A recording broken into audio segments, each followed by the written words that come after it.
There's lots of people. Hi.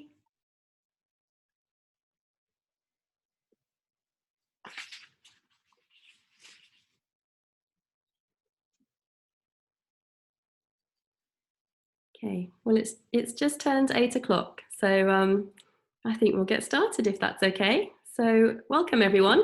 Welcome to the sixth talk by NailsworthCAN. We call it NailsworthCAN in Conversation. And the aim of our talks is to get to know local people and organisations who are creating positive change in our community and to open up conversation with the hope of inspiring other people. You can find out about our work and you can join us as well at our website, which is NailsworthCAN.org. So we feel so lucky to have Helen Pitel as our speaker this evening. Helen is a permaculture practitioner, teacher and gardener. And tonight she's going to be sharing her knowledge of how to grow vegetables and fruit by taking a holistic approach that looks after the soil to ultimately create produce that are better for us. So you might be a beginner or you might be an experienced food grower, but we know that you'll be taking away some valuable insights from tonight's talk. Just before I hand over to Helen, a couple of housekeeping messages. So tonight's talk is recorded, which is great because if you miss anything, you can go back and listen to the talk. It'll be up on our website in the next day or so. Everyone's muted apart from Helen and myself, but if you have any questions that pop up in your mind during the talk, you can type them into the chat and we can ask Helen at the end of the talk. There'll be half an hour for questions at the end. So I'm going to hand over to Helen. Welcome, Helen. Thank you for joining us. Thank you. Thank you for inviting me to come and talk to you tonight. It's great. It's very exciting. It's spring. The timing is perfect. I think we can all have a sense that spring is in the air. There are butterflies, there are bumblebees. It feels warm. So it's a great time to get started in the garden, isn't it? So I was going to talk first of all a bit about my philosophy of gardening, if that's all right. And then I've got lots of things to show you, sort of practical, topical things that you can be doing and some tips and ideas for growing food that you can get on with now. Does that sound okay? Sounds great. Good. Okay. Everyone's saying yes. Good. Okay. So my approach to gardening is, well, first and foremost, I'm an organic gardener. And you can, probably some of you know quite a bit about that, and you can ask me questions as well. But it's like there are different layers, and the next layer on from that is that I'm a no-dig gardener. Some of you might have come across Charles Dowding, who's a sort of celebrity no-dig gardener, who has a fantastic website. Well, I'm a sort of non-celebrity no-dig gardener. I've been doing it for this method for a long time. 25 years I've been practicing with no dig, and I'll come back to how and why it works in a minute. But on top of that, there are some newer layers, if you like. So we now have to think as gardeners, it's not enough to be organic. We have to be thinking how we can be regenerative gardeners. So this is a sort of new word and a new approach. We're not just looking after the garden, we've got to make it better, we've got to improve the soil, we've got to make soil, and so we're even thinking about how we can be carbon positive in our gardening. How can we add or sequester carbon in our soils? Because even though each of our own gardens may seem little, we now understand that soils have got a really important role to play through having organic matter, through holding carbon, which tackles climate change. So there are all these different layers of understanding, and obviously if you're a beginner to gardening, so getting your head around the first one about organic gardening, that would be where to begin. So I'm also a permaculture teacher and gardener, and I suppose permaculture really embraces all those things. Permaculture gardening always is organic, it's always no dig, and it is regenerative as well. So that's kind of the underpinning philosophies. So the no dig thing, to go back to that, it seems very improbable if you have never done it, and quite a lot of people are sort of wedded to digging, I know a lot of people who like digging. It seems a very hard thing to give up because it seems therapeutic. I also know an equal number of people who've hurt their backs digging and think that no digging sounds like a great idea. So I'm very much in favour of less work types of gardening. So for me, no dig is fantastic because that cuts out something that has to be done. So how does no dig work? Well, it works in lots of different ways, and you feed the soil, first of all, by putting mulches on top. That means layers. So rather than digging stuff in, which is what you traditionally do with a digging garden, it's layered on top, and the worms and the organisms in the soil are doing the work for you. They're doing the digging. So when you put a layer of organic matter, which could be compost, say, on top of your garden soil, the worms are going to take it down and incorporate it for you. So they're nature's diggers, if you like. And so there are lots of reasons why this makes a healthy soil. And what's interesting is that soil science has really changed a lot, our understanding over the last 50 years. I studied agricultural science at university, and soil science there was a bit like a chemistry lesson. It was all about the minerals in the soil and the minerals dissolving in the water. But that's one side of soil, but it also has a really strong biological side. And we've really now come to understand that the biological part of soil is actually far more important than the mineral part. And the soil life has become a whole subject of deep study, and we understand so much more about how it works and why it's important. So, for example, there's a great new book out. I don't know whether any of you have come across a book by Merlin Sheldrake called Entangled Life. He has written this amazing new book which gives us the latest information and latest understanding about how fungi work in the soil. It sounds not very interesting, but it's absolutely fascinating, I can tell you. And so, for example, we now have an understanding of something called the wood wide web, as opposed to the World Wide Web. So when trees are living together in a wood or any situation, they're connected together underground by fungi, and they talk to each other and they communicate and they share things. They share nutrients and chemicals and information. And so it's a whole thing going on under the ground, which we never imagined was possible. And in our garden soils, what we're trying to achieve is stable fungal networks. And every time we dig the soil, we break up the fungi that are naturally there, and we disturb all the bacteria. And when we dig, we also let oxygen into the soil, and that's what oxidizes the organic matter. So when you dig, you actually are effectively removing organic matter from the soil. And we need, what we now know is that we need to do the reverse. We need more organic matter in our soils. Because, as I said, they hold carbon that way, but also they hold more water, because organic matter is like a sponge. I don't know whether you've ever picked up, I don't know, manure and squeezed it, water will come out of it. So in soils as a whole, they have a huge capacity to hold water and protect us from drought in climate change. So that's something that we need in the summer. Conversely, soils can protect us from flooding in the winter, because a soil that's stable and well structured has the capacity to hold on to soil, whereas in a poor soil it will just flash flood across the top, and that what leads to flooding down in the valleys. So soils have a really important role in lots of ways. So this all sounds very complicated, but even as gardeners we can think about these things. So by not digging, we're protecting the biology of the soil, and the fungi remain intact, and we feed them all by putting things on the surface, mulch. Does that make sense? You with me? Yeah, good, okay.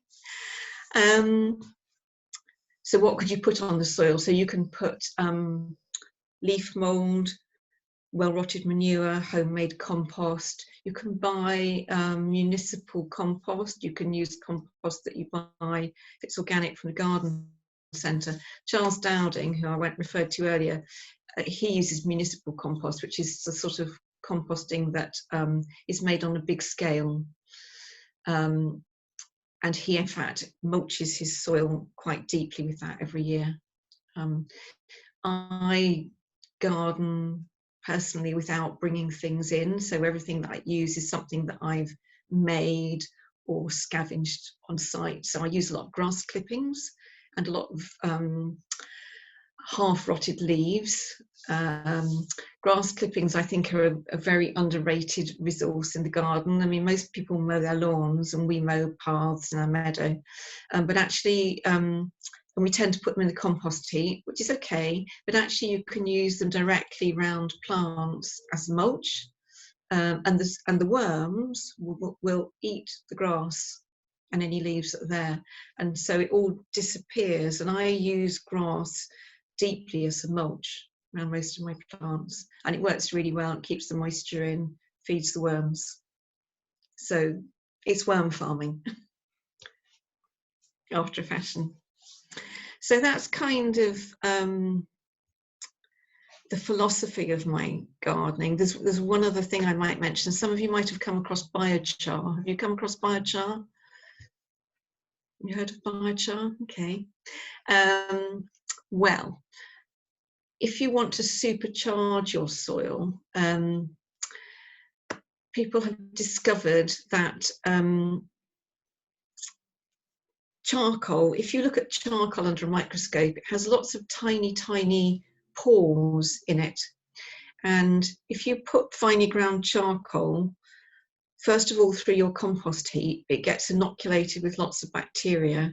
Then you put it in your soil, and it's like it supercharges your soil because it creates lots of host places for bacteria in your soil, and it also holds carbon in a very stable way. It also improves drainage and carbon holding and so when you see biochar, it just looks like really finely ground charcoal, which is actually all it is. And you can in fact make it yourself. I make it myself. We started buying it because you can actually buy it in a tub, mail order. It's quite expensive, but there's also, I've seen a couple of local tree surgeons here who are making it and selling it, so you can buy it locally sourced, but you can also make your own, and we just make it in a pit.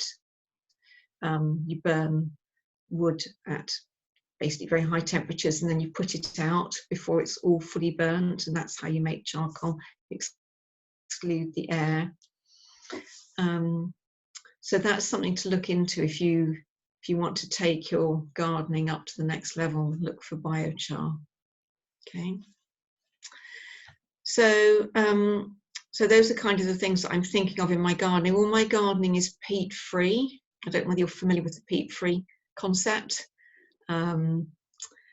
It's really important if you're an organic gardener that we don't buy peat, because peat is destroying really precious habitats, of which we have little peat bog.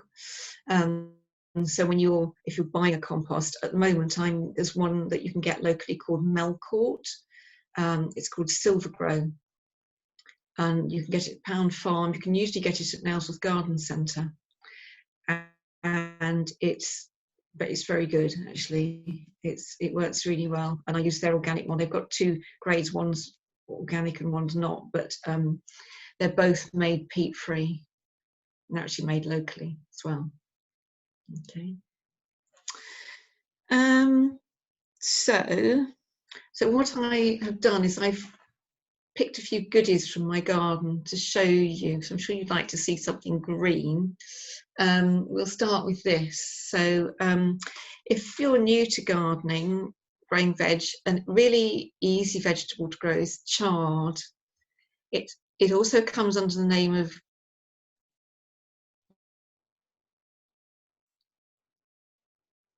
leaf, although it's slightly different to real spinach. I've got that here today, but I've got packets. So this is the green one. Here's a packet for rainbow chard. It comes in lovely colours, which is great, the stems. So what's interesting about this is that this is a new variety called Luciolus. I don't know whether anyone's grown that. And it's a variety that's drought resistant.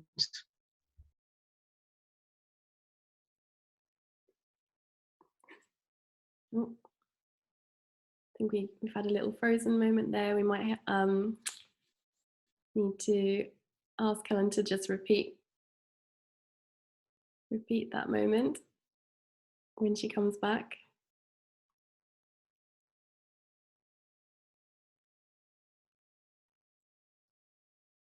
We'll just wait a second. Hopefully she'll come back. I really want to know what this new variety of chard is like and what it does. Drought resistant chard sounds amazing.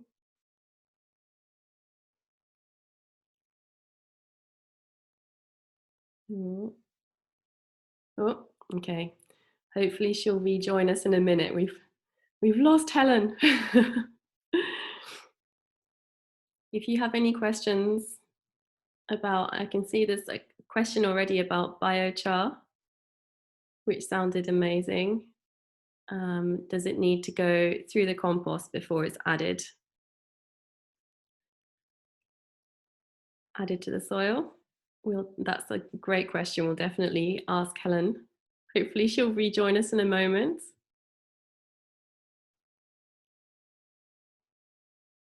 And someone says, I've used grass clippings as a mulch before, but I had great problems with slugs.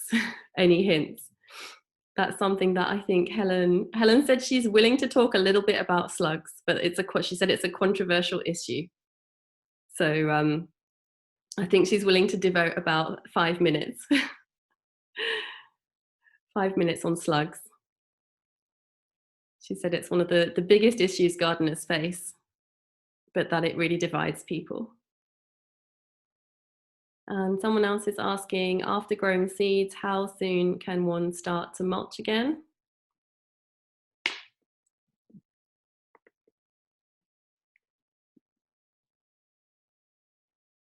That's a good question.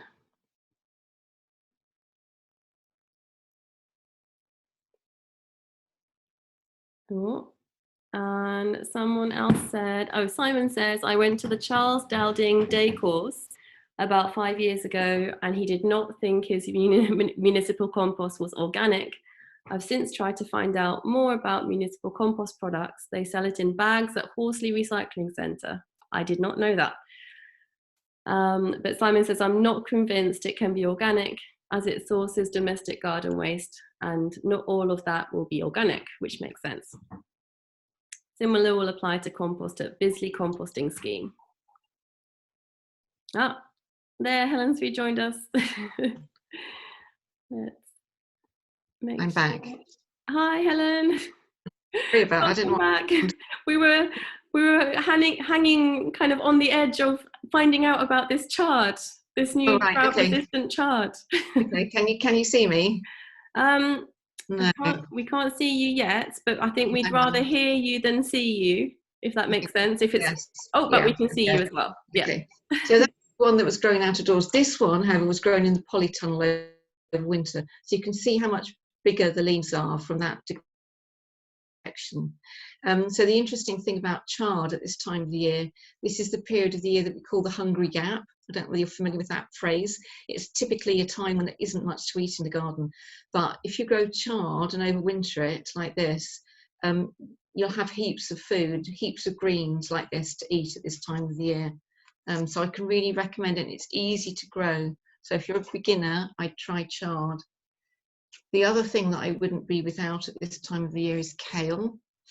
I grow lots of different sorts of kale. I don't know whether you can see these. They're little plants in pots. This one's a bit greeny and this red variety. I usually grow one called Red Russian, but this is a new variety which I've never grown before called XI1. What a strange name to give a vegetable variety. Anyway, it's got incredibly russety red leaves, which and kale, you can do so much with it. You can eat it raw in a salad, like little leaves like this. You can steam it, you can stir fry it. It's just brilliant, and you can keep picking it. It'll come again. And so I grow quite a lot of red varieties of vegetables, which that kale was an example, because red foods have a lot of cyanin in them, which is very nutritious for us. So I would grow things like red spring onions and red cabbage, anything red Brussels sprouts. So for beginners, this time of year where we've got to now, the soil has warmed up. We're at the end of March, and it's the perfect time to start sowing things out of doors. So for a beginner, I would recommend beetroot, really, really easy if you like it. Radishes, really easy. Kale is also easy to grow, sow that outside. It's the time to sow parsnips if you're a parsnip grower. I'm sure lots of you have grown them. I'm sure you probably all know that you can only use the seed for 1 year. It doesn't keep. So you have to buy a new packet of seed every year for parsnips, or get a new packet from somewhere. So I've just sown mine outside, and in fact I've just finished eating last year's parsnips, which were in the ground. So you can also sow carrots now. It's warm outside. The varieties of carrots that you want to look for are called either early Nantes or Amsterdam Forcing. Those are ones particularly suited to sowing now in the spring. They grow quickly and they're very sweet and delicious. And if you haven't got much space, you should also think about growing carrots in containers. I grow carrots in containers for all sorts of reasons. We've got very poor soil here that's very thin. And so I've developed a method of carrots in containers which makes it easy. And it also avoids carrot root fly. And I've got a YouTube video about that which you can watch. So every year I try and grow something new as an experiment and for fun. So this year I've got something from Stroud Community Seed Bank. Have you come across them? Yes. Well, you can get their seed in lots of different places. I got mine at the Octagon, which is in Pagan Hill, and I've chosen a variety of climbing bean that I've never grown before called Cherokee Trail of Tears. So I haven't actually looked it up. I don't know what it will be, but that's something different. Okay. So I mentioned chard, this being chard. Some people call this perpetual spinach, but you can also sow what I call real spinach at this time of the year. I have to say growing real spinach is one of my favourite crops, but mainly because you can't actually easily get hold of organic spinach in the shops. Supermarkets don't generally have it. So that's something to grow. I sow a lot of lettuces all year. So this is a little tray of little lettuces. Can you see them? Not many in a tray. I don't sow many at once. I tend to sow them indoors, although it is now time to sow them outdoors. And I sow them every 4 weeks because the idea with salads is to keep them coming in succession. So don't sow too many. I've got about 10 in there, which is enough for me to last like a month. Okay, not bad.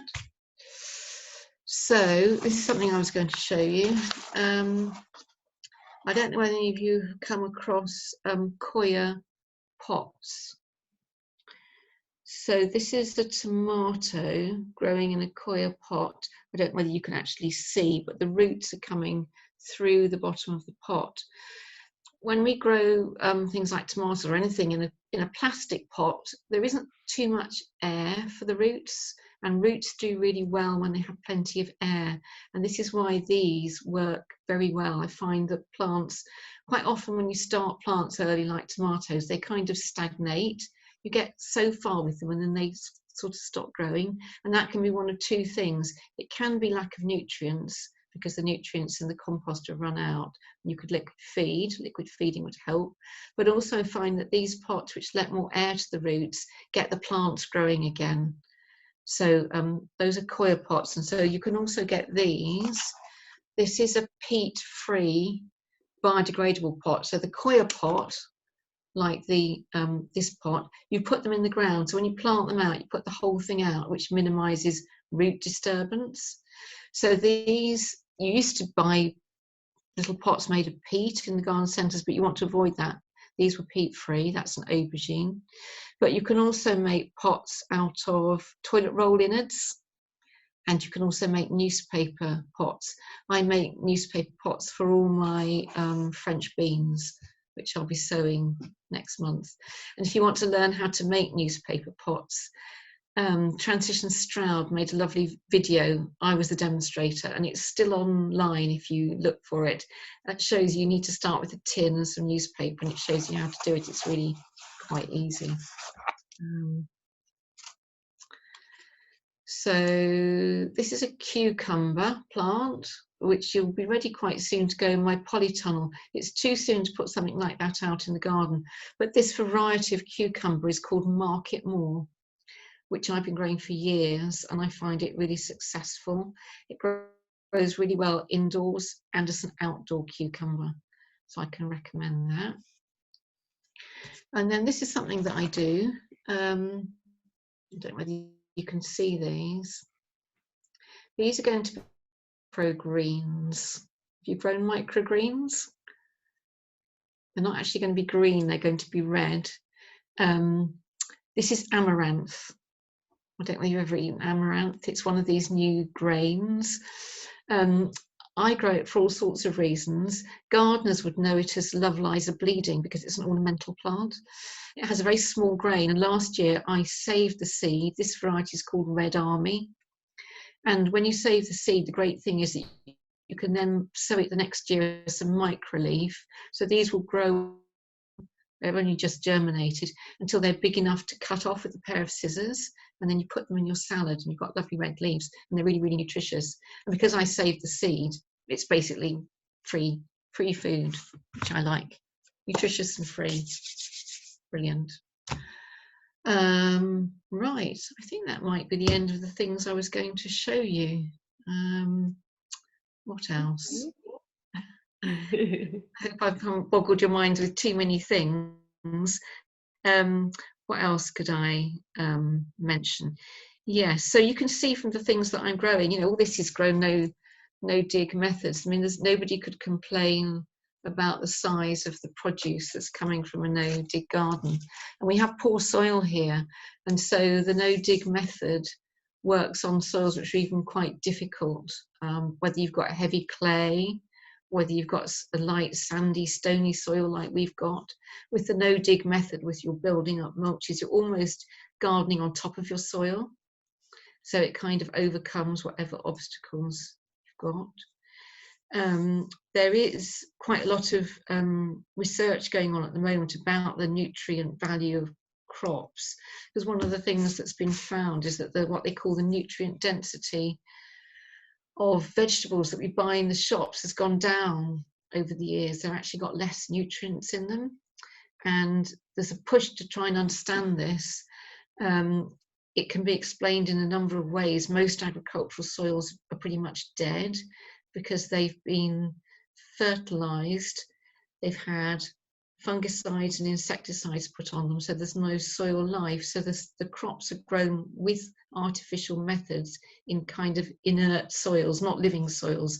And the difference that people are looking at is in a living soil, one that's full of life, the sort of no dig soil that I'm describing, does that produce more nutritious food? That's the question, and there's a leaning towards that. There's a new organisation called Growing Real Food for Nutrition, that's GRFFN, which they've set themselves up to look into this. There's also another project in Stroud at Hawkwood called Zero Dig, where they're actually trialling this. It's new, it's starting this year. It's a trial of no dig methods versus digging methods it's on quite a large scale. It's more than domestic, it's like a small market garden. So it'd be very interesting to see what results they come up with.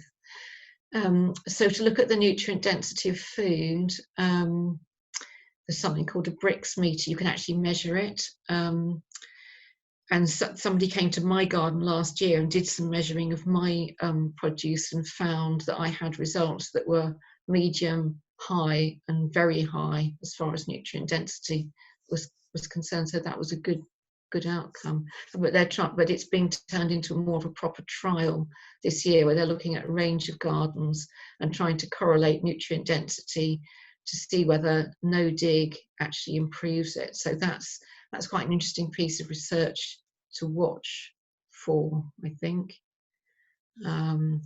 because, you know, all of us, I think, so I certainly feel that if you are eating the best food that you've grown in the best possible way, best soil health is going to produce the best crops, which is best for us, really.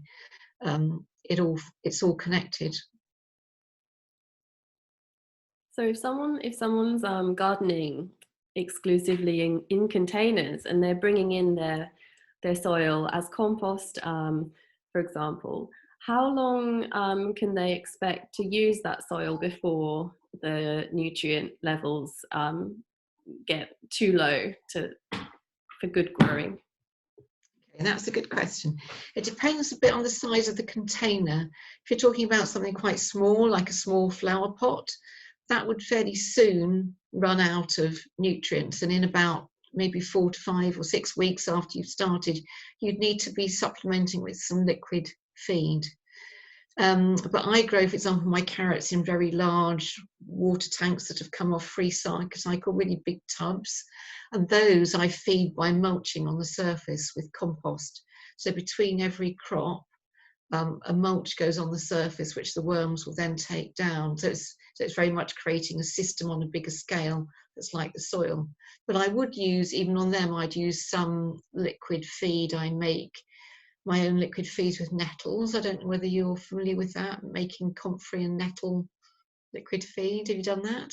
I remember my mum making comfrey, really stinky comfrey liquid when we Well, were growing up. stinky, yeah, it's good if it's stinky. So nettles into water and comfrey into water makes a great liquid feed, and you just dilute it something. I diluted about 1 of the concentrate to about 6 of water, and then that's providing nutrients into a pot through the growing season, and you can use it on the open ground as well. Can you make that just with nettles, or does it have to be Yes. both?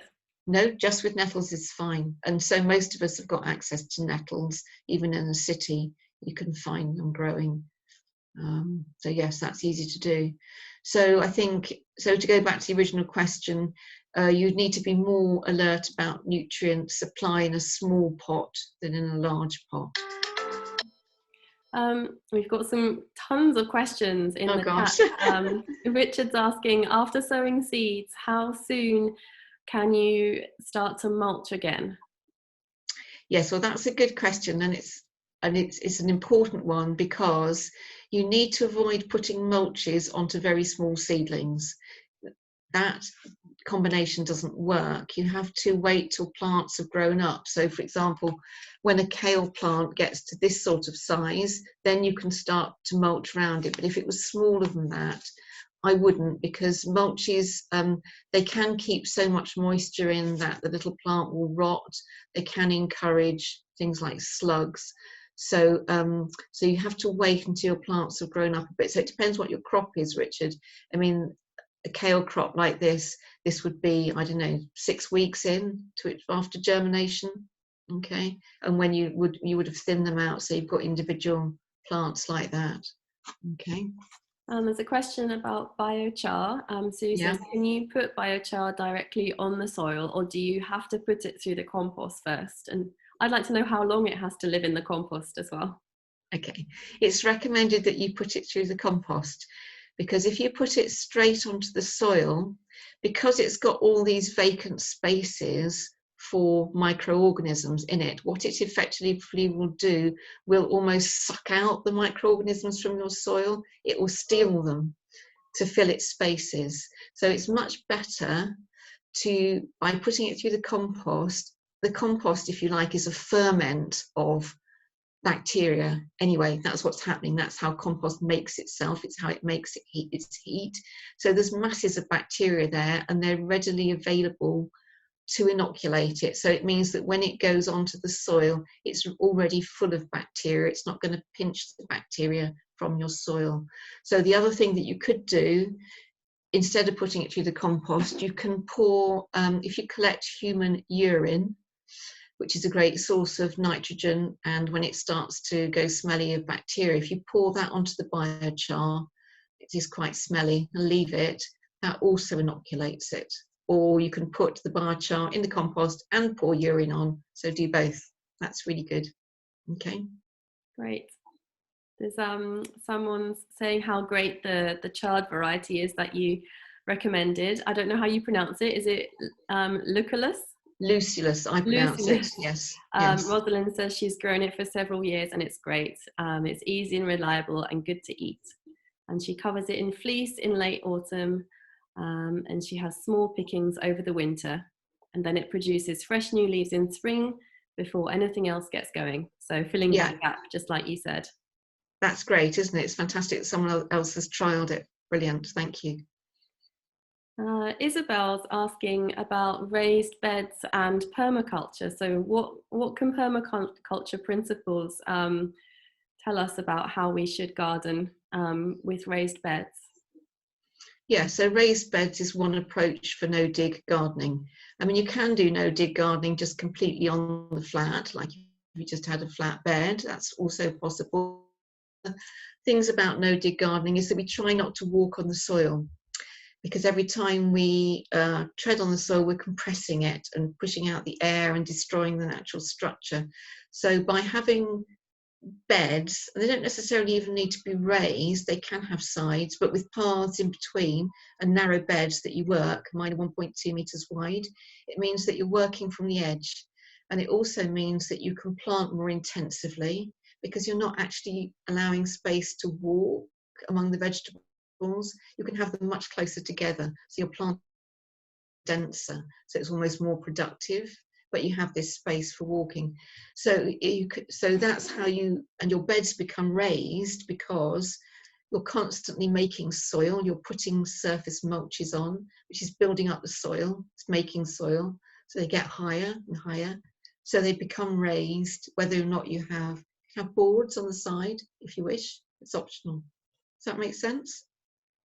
And I guess, like you said, if the soil is healthy, then it's going to stay in its place. Even if it rains heavily, it's not going to wash down onto the path. Yeah, right. And your paths, I mean, the current thinking is that paths should actually be just plain earth and wood chipped, if you can get hold of wood chip from a tree surgeon, because actually the wood chip encourages fungal growth, which is what we're now understanding. The fungi in the soil are really important. So you have fungal activity under the wood chip in the path, which expands the mycelium, little threads of fungi out into your bed. So that works really well. Wow. Thank you for that. Richard is asking about the guttering method, which I've not heard of. Can you tell us about that? Yes, I brought them to a talk which I came to in Nailsworth last year. There's a method for raising seedlings in bits of guttering at this time of year, which I do a lot of. My beds are 1.2 meters wide, so I have lengths of gutter which are 1.2 meters cut to size, and you seal each end of the gutter with gaffer tape, duct tape. You fill it with compost, and then you use it like a seed bed. So if I've, for example, got this spinach seeds, I just run a little seed drill in the middle and sow the spinach. And so I would start those in the greenhouse or in the polytunnel, so they really get ahead at this time of the year. And so I've already done my mange tu peas like that, and I've done beetroot as well. And then there's a clever trick which I can't demonstrate because I haven't got anywhere. To plant them out in the garden, you make a furrow, a trough in your raised bed, and you take the gaffer tape off the end and you basically pour or tip the contents of the gutter out. So it's like an instant row of vegetables appear in your garden. It sounds improbable, but it actually works really well. Peas, beetroot, spinach. That sounds so good. Someone is asking, next question, there's loads of questions. Have you tried hot composters? Hot composters. Yes and no is the answer to that. All my composting is hot, and I know what you mean. You mean a particular type of bin. There's a type of bin you can buy which is very well insulated. I'm not quite sure what the models are nowadays, but they used to have kind of polystyrene panels in the side. I think that might be what you're thinking of. And so the way that compost makes itself is by bacterial activity. So when you put in a good mixture of materials to your compost heap, and if you add an activator like urine, it will naturally get really hot, and that's how it composts.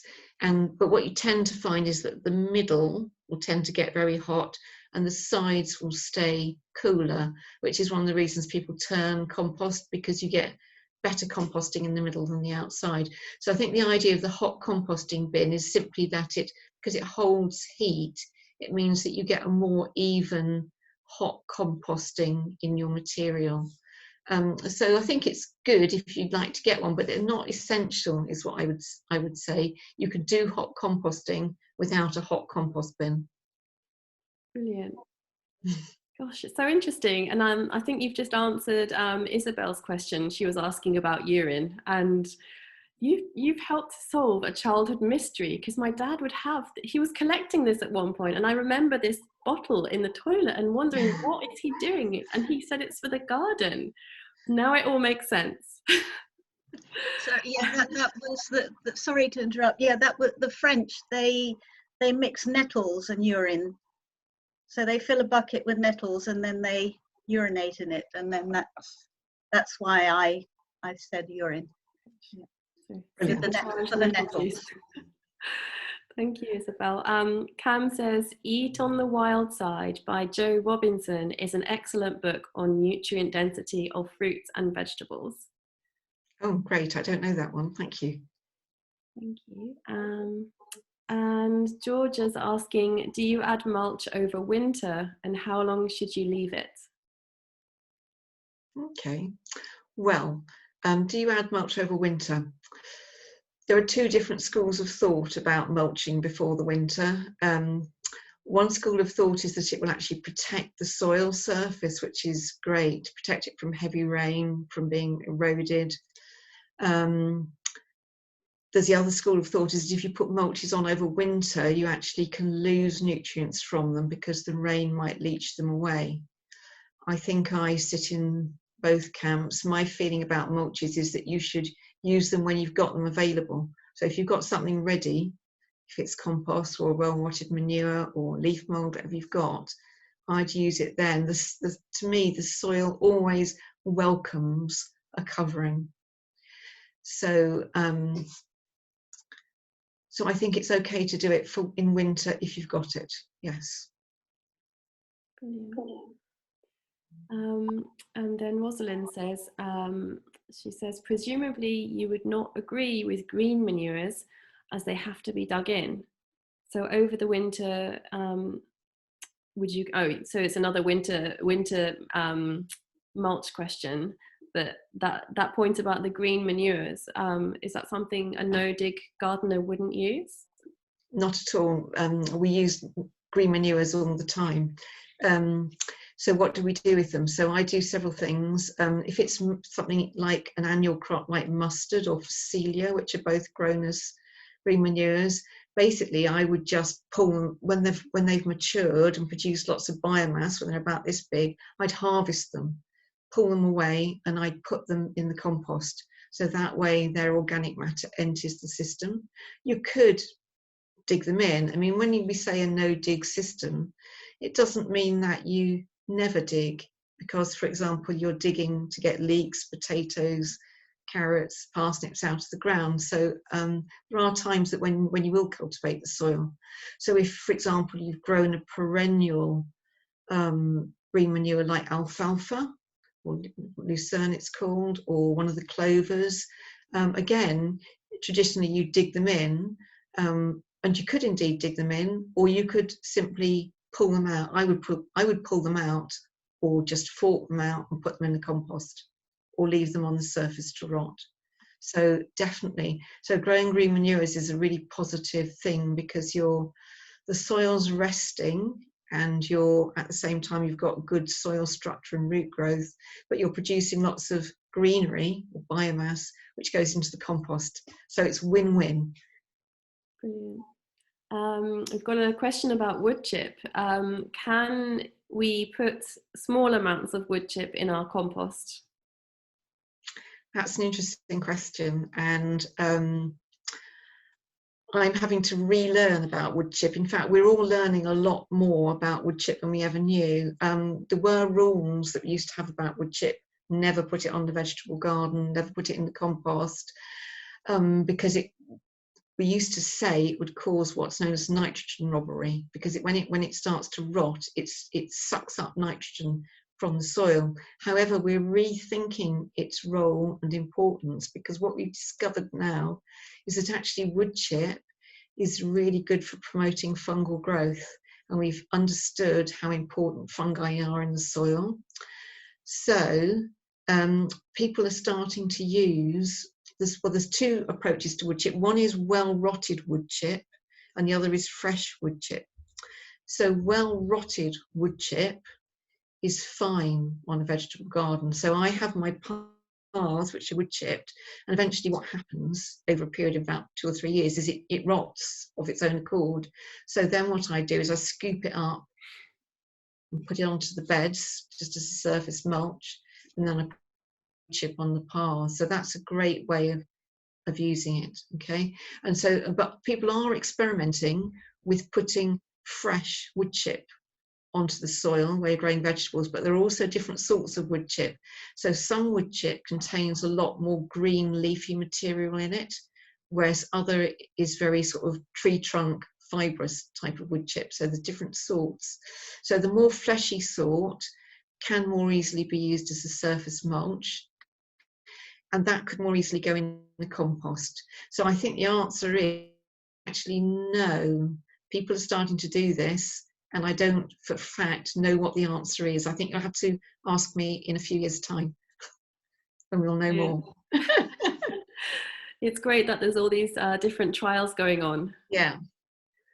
Simon says clover, etc., also sequester nitrogen into the soil. Is that to do with cutting clover and using it as a layer? Yeah, well, clover is in the leguminous family of plants, and they have nitrogen nodules on their roots. They associate with bacteria, and so they're able to capture nitrogen from the air and make it available in the soil to both plants and bacteria and fungi. So they're great. It's the main route for getting nitrogen into organic systems. So so green manure is very often a leguminous plant for that reason, because you're really enriching the soil. But equally, if you grow crops like peas or beans, when you leave them behind after the crop's finished, what we do in organic gardening, permaculture gardening, is instead of pulling it out, you tend to just cut it off at ground level. So you're leaving all the root material and all the nitrogen fixing nodules in the ground. And it's great to leave plant roots in to decay, because they add organic matter, and they also create little channels where they rot, and that helps the soil structure and helps water travel through the soil. So yeah, so leguminous plants are great. That's another win-win. That the idea of the roots kind of rotting away links with the next question about weed. What about weed roots? In a no-dig system, would you dig them out? Like, can you not dig them out? Would you just leave them in there? Well, it's the same thing, that although it's no dig, there are occasions when I will dig out a dandelion. I mean, I could leave them, but I choose to dig them out in my vegetable garden. I don't have very many, but I do. So that's an occasion when you might dig. But generally, small weeds, if you're hoeing, for example, around young plants. So I do try to keep my vegetable garden weed free, and Charles Dowding's the same. I've tried growing vegetables with weeds, and it doesn't work very well. So so when you hoe off you cut off a small weed, you're leaving the root in. So if it's an annual weed like groundsel or little things that we see germinating, that's absolutely fine. In fact, you can leave the top on. I don't even remove the tops of the weeds. I leave them to rot on the ground as well, because they're all adding organic matter. So in fact, I see weeds as a crop. Weeds are adding biomass and root growth to my system. So generally they're good. The only things that I would feel driven to spend a lot of time removing would be, for example, couch grass and bindweed. Other than that, and the occasional dandelion, other than that, I don't worry too much about weeds. They just get pulled out, left on the surface. They're part of the system, really. And if they're bigger, I would pull them out and harvest them, and then they go into the compost, so they become part of the system that way. Yeah. So it's all these ideas sound like kind of making life a little bit easier. You just leave the weeds where you dig, you pull them out. Yeah, so weeds are really a sort of mulch. They're nature's gift of a mulch. So very often, certainly over winter, I will avoid weeding. I'll leave the weeds there because all the time they're there, they're protecting the surface of the soil, and they're, you know, root active and adding biomass to my system. Yeah. Okay, one more question here. How does the no-dig method and mulching affect watering schedules, or how frequently you need to water your crops? Okay, so one of the great things about the mulching system is that it retains moisture in the soil. So in our summers, which are becoming drier, we have long periods when vegetable gardens need irrigating. And so if you're mulched heavily, then you have to do less watering, basically, and it will keep the moisture in around the roots of the plant to protect them from the sun. And so in the summer, I use all the grass clippings I can get my hands on to mulch my crops, all around all my squashes, my cucumbers, my sweet peas, everything, grass clippings everywhere. And so they look very dry on the surface, but if you actually pick them up and look underneath the mulch, well, first of all, you'll feel that it's damp, and you'll see worms, because the worms are busy in that moist layer feeding on the mulch. So again, it's another win-win for no-dig and mulching. Yeah, so it's really important. Brilliant. If someone's just been lucky enough to get a new allotment plot that's been neglected, or they've just moved into a house and the garden hasn't been cultivated for years, how would a no-dig gardener approach that piece of land? Okay, well, the classic way of doing it is with cardboard and mulches. You need to go somewhere like a bicycle shop or get your friends to collect cardboard from supermarkets, and you lay out your beds basically with cardboard, first of all, just flat layers of cardboard as much as you can get. And then you need to put some kind of organic matter on top. This is the Charles Dowding method of doing it. And so you can buy municipal composts in bulk. They can be delivered in sort of big bags onto your driveway. And you spread that as thick as you can. If you can spread that in a sort of 10 centimetre layer, you garden straight into that. And it sounds very improbable, but it does work, because it will actually, that system will kill the grass and the weeds underneath. Now, you might sometimes have to go back and pick out some couch if you've got things like horsetail. I don't know if you've got a lot of dock. You will have to perhaps do some attacking of perennial weeds, but by and large, you can start cropping your land straight away like that. The other approach, the alternative way, which is quite often, it's quite acceptable, is that quite often people start no-dig by digging. They simply, if you're starting with a lawn, if you dig over your beds and then start putting mulches straight on top. I know it's doing things that I said you shouldn't do by disturbing the soil, but actually you can get going really quickly like that. So that's two different ways. Okay. Brilliant, thank you. And there was a question from our steering group about biodynamic gardening. Is that something you have any experience in, or that you've tried before? No, I'm not a biodynamic gardener. I've got lots of friends who are. So, but I don't have any expertise in that area. I know a little bit about it. It doesn't, for me, it doesn't, I can understand the idea of the moon and how important that is, but for me, I don't think I'd like to be tied to the garden. They have a strict gardening calendar about when you do things, and I personally wouldn't like to be tied to that. I have my own routine by which I sow things, so it's not for me. There are lots of other people in Stroud who are experts at that, who I could direct you to. Brilliant, thank you. There's last chance for any other questions. We've got about 6 minutes left, if anyone has any questions left. The questions have been wide-ranging and really interesting, and but also very focused on the no-dig thing, which is very interesting. Yeah, could you tell us a little bit more about the kind of principle of regenerative gardening?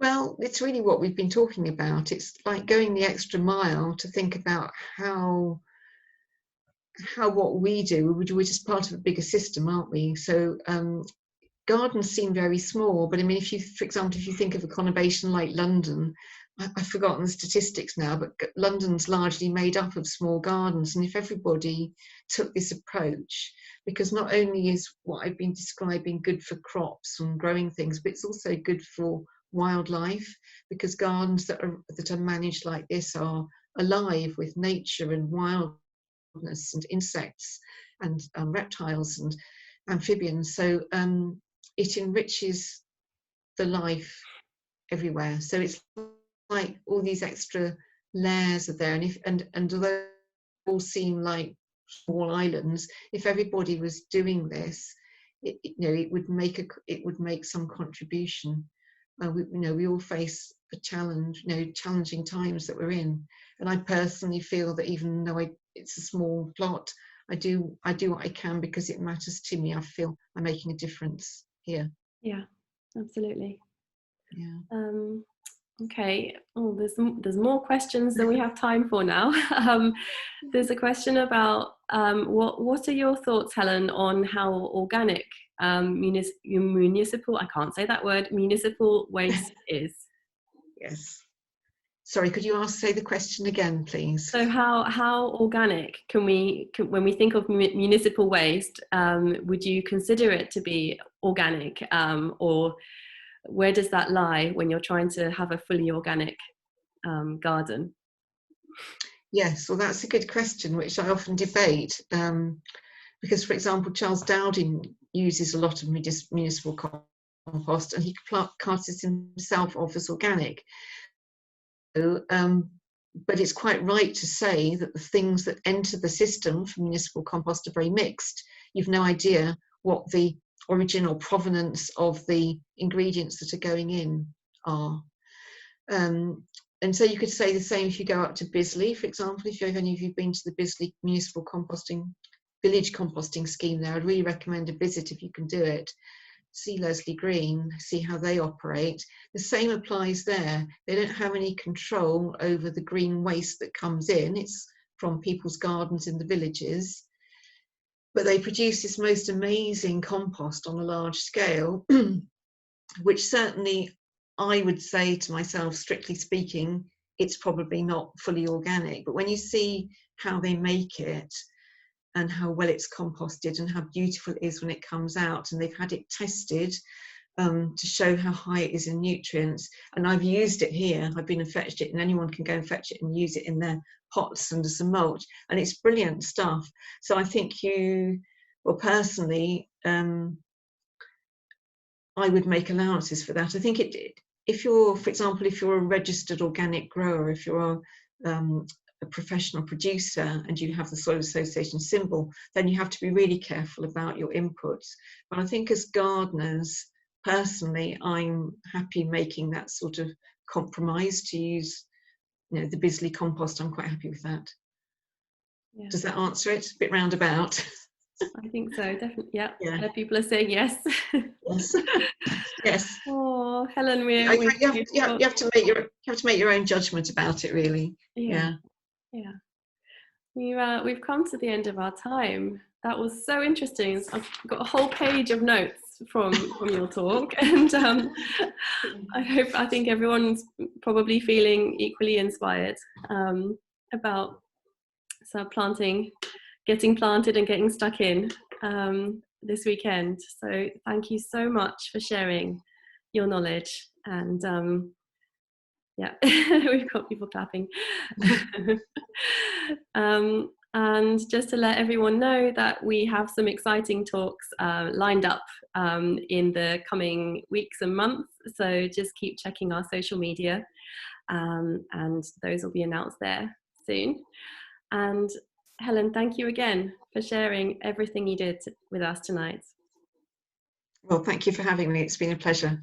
And if anyone missed any of, there were lots of different plant names and sources mentioned today. We're going to be writing up a blog about tonight's talk, so you'll be able to see that on the website soon. Okay, thank you everyone. We're going to sign off now. Good night. Bye. Good night.